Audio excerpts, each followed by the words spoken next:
Hey mamas and mamas to be, thank you so much for joining me.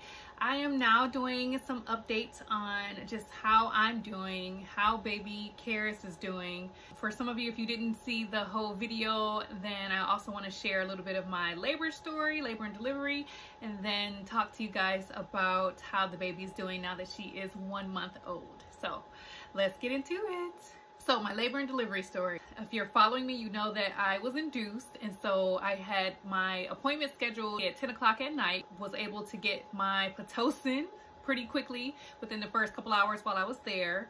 However, overnight, I did not dilate much. I was only a couple centimeters in the morning when my doctor came to check on me, and this was like 8 hours later. And so they turned it up, and woo, I felt it because I was starting to have contractions back to back to back.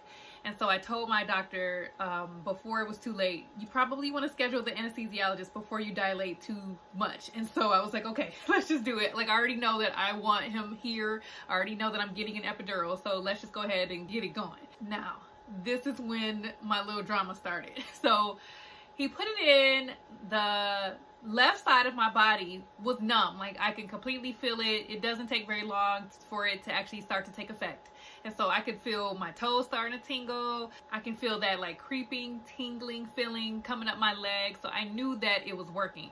But for some reason, my contractions were still so strong.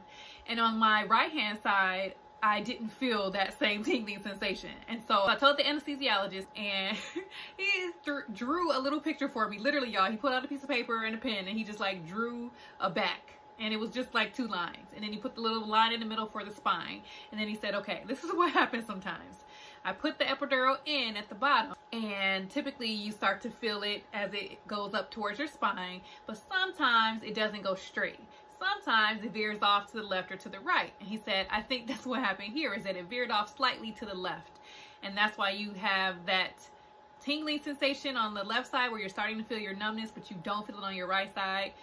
And I'm like, well, I don't even feel my contractions weaker. Like, they feel exactly the same that they've been feeling for the last 2 hours that I've been in labor.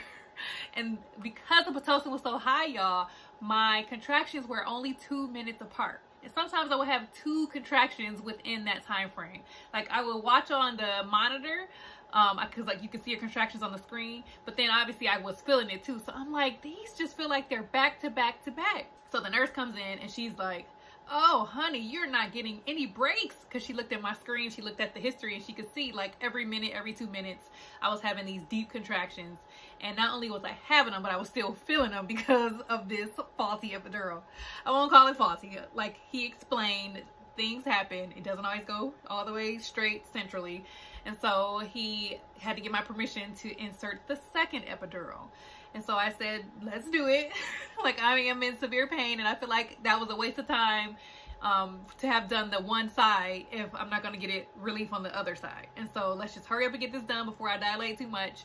And so he went ahead and gave me the second epidural. It quickly worked. I could feel it on both sides working, and almost like within minutes I didn't feel my contractions anymore. For those who haven't gone through labor and delivery before, it's not like you're completely numb and paralyzed from your waist down. It's just that you feel the pressure of a contraction. You don't feel all the pain of a contraction. So your pain receptors are like off. And your body though is still going through the motions, and so you feel just the pressure, and you know, like, that's when it's time to push, when your doctor tells you to come push. So fast forward, my doctor gets there, and at this point she checks me. I'm at 10. I'm dilated completely. And so they start rushing, the nurses start rushing, everybody's starting to rush. And my doctor comes in, and she sits at the end, and she's like, Toni, this baby is here. She was like the head is right here. So she was like, you're not going to have to push much, because this one's going to come out even quicker than your last one. So I'm like, okay, bet, let's do it. So she has me, my legs back, you know, Calvin's over here on the side, nurse on the other side, and we're starting to count down. And then all of a sudden they tell me to push, and I can't feel myself push, y'all. Like, I'm not even joking. I could not feel myself push, because that second epidural was central in my spine. It's not like he could only do it on one side. So he had to do it on both sides of my body. And that means my left side was double epiduraled. So I couldn't feel my left side. So I just told y'all how y'all don't feel paralyzed. Yeah, I felt paralyzed on my left side.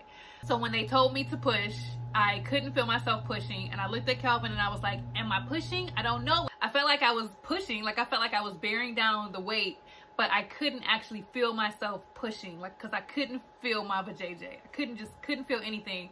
And so my doctor started looking around and she's like, what is going on? Because again, she told me it was probably going to be one push. And at this point, I couldn't even do the one push. And so the nurses were like, oh my gosh, we didn't tell you she got 2 epidurals. She's like, what? How did you not tell me that? And so she's like, okay. So she goes in and they really put their hands inside of you and they start like shaping the baby, or at least like turning the baby to try to figure out where the shoulders are so that they can get the baby out quick. And so she like put her hands in and she's like, okay, the baby is right here, you know, we're gonna help you when you're pushing, I'm pulling, let's do this. She's like, I know you can't feel it, but just try to bear down all your weight, like try to push the way that you would if you're going number 2 to the bathroom. And so that's what I did, and 3 pushes later, which only took a couple minutes, baby Karis arrived. She was healthy, happy, 10 fingers, 10 toes. And my doctor asked Kelvin, do you want me to tell her or do you want to tell her? So he goes down and he looks. He was standing right on my side, so he just kind of peeks over and he's like, it's a girl. So how is baby girl doing? So for those who didn't see one of my prior videos, she was great. She was healthy. She was 7 pounds and 10 ounces, which was a little bit bigger than my other 2. My other 2 were exact same size. They were 7 pounds, 1 ounce, and they were 20 inches tall. This one was 21 inches tall. And so she's slightly bigger than the other 2, but happy and healthy just as they were. So I decided to discharge the following night instead of the 2 days that I typically do, only because, as I told you guys, I enter the hospital at night. And so I figured, you know, I don't have to be here an extra day. I'm feeling good. I'm feeling healthy. All the hospital nurses, all the staff were checking on me regularly. That first 12 hours is all about the baby. Like, they're making sure the baby has their vision and their hearing and all these things. They check the heartbeat. They give the vitamin K for the eyes. If you decide to do a hepatitis shot, they do hepatitis. Like, they do all these things that first 12 hours, and then they put that baby on you and they're like, okay, you need to start feeding this baby. And so it's all about the baby that first 12 hours. And then they start checking on you on a regular basis to make sure you're bleeding correctly. After you pass the placenta, they want to make sure that there's no remnants inside. And so they start checking on you pretty regularly after that. So after we were discharged and we're home for 2 days, we had the pediatric appointment. So they always set it ASAP. The pediatrician comes to the hospital to visit, to do a check on the baby, and then they schedule that appointment ASAP so that you can come follow up in 2 days, 2 to 3 days. And so we followed up, and unfortunately, Karis had lost a pound, a little bit over a pound. And so thankfully my milk came in that same day, and the pediatrician was like, well, you can either go with formula or you can start pumping. You got to do one or the other because she's lost too much weight. It's normal for a baby to lose weight because after they're in your belly for so long, they're used to just living off of your fat stores, all the food that you're consuming, and they're pretty good for the first like 24 hours after birth. And then they need to start getting that milk, and if they don't get enough, and sometimes if they're sleeping, they didn't wake up after 2 hours, and maybe the time just kind of went by, you didn't feed them, whatever the case may be, they end up losing weight. It's just that she lost too much. And so again, thankfully my milk came in that day. As soon as I got home, I started pumping, and I didn't want to pump that early. I wanted to wait to establish my milk supply, but I was like, I'm not going with formula. And I have no beef with formula. It's just that I wanted to have breast milk, that liquid gold, which is the best option for the baby. And so I've been pumping ever since. Y'all saw my last video or 2 where I unboxed my breast pump and where I showed you guys how to actually use a breast pump. So I've been doing that regularly, and I actually have a request to also discuss breastfeeding, so I'll do that in my next video as well. So what are some developments within the first 4 weeks? She is now official. She has a social security card that came in the mail, and so that's her first piece of mail, which is pretty cool. And she is now an American citizen. She already has her birth certificate coming on the way as well. Pediatric appointments like crazy. As I mentioned, she had the one 2 days later, and then because of the weight loss, she had to go 2 days after that. So you will have your follow-up day 2 or 3 after your discharge, and then you have a 2-week appointment after that. And then your next one, I think, isn't until 8 weeks when they actually have to come in and get their first shot. So we've got a little bit of time for that. Not looking forward to the shots. Those are always like cringing moments because the baby is crying like crazy. You know, they prescribe Tylenol, and you can even try it beforehand just to get ready, but you're never ready. It makes you want to cry yourself. As far as how she's sleeping, what is sleep? You know, I'm not familiar with that concept anymore. She is like up all night and sleeping all day. So every baby goes through that. We haven't gotten to the point where we're trying to do sleep training yet. We're probably gonna start next month. I know it's super early. I'm probably like, dang, that's early. But I don't want to wait. With my other 2, they didn't start sleeping through the night until they were like 9-10 months old. And mama can't handle that right now. Not with the 2 toddlers. Because she's so young, the sleep training is going to be more like trying to keep her awake more during the day, doing tummy time, keeping her active, keeping her engaged, reading books to her, just whatever I need to do during the day to keep her eyes open a little bit longer during each feed. Then I'm going to start doing that next month. And then in the nighttime, I'm going to be waking her because she gets a little bit of sleep at night. So making sure that I do like a dream feed, which is just basically waking her up in the middle of the night, giving her some boob, and then swallowing her right back so she can go back to sleep.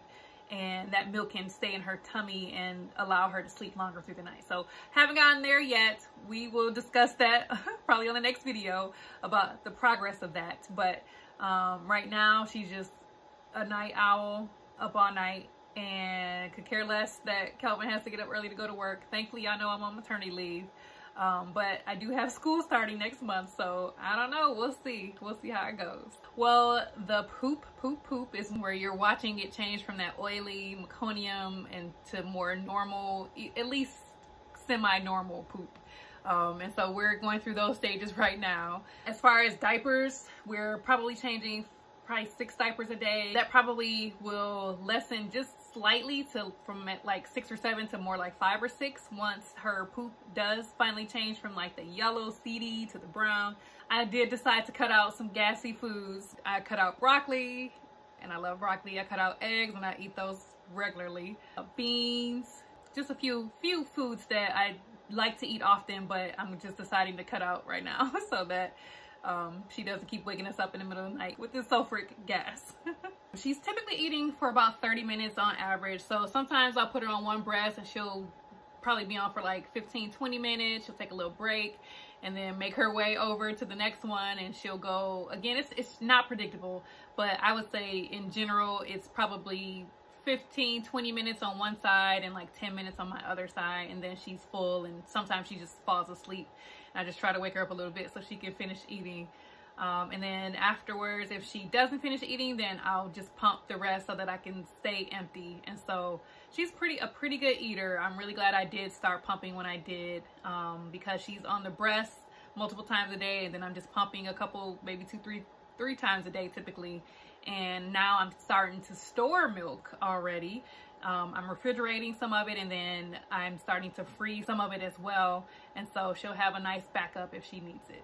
Her little umbilical cord came off because she's always on my chest. She's always rubbing up against my skin. And so her umbilical cord came off just a couple days after she came home, which was a little earlier than the other 2s did. But it looks really healthy. Had a little bit of blood in there, just a tiny bit. But when I had her 2-week appointment, the doctor said it looks really good. It doesn't seem like it's going to be an outie. And so it's healing very well. So don't have to worry about that. Well, that's it, y'all. I'll be back with some more updates soon, and I'll have a breastfeeding video coming up as well with just some tips and tricks that I use with all 3 and some of the new things that I'm doing with Baby Karis. Also have to show my weight loss progress to you guys. Yes, I'm flexing a little bit. just a little bit. But thankfully, so you guys know this is my 3rd baby and last.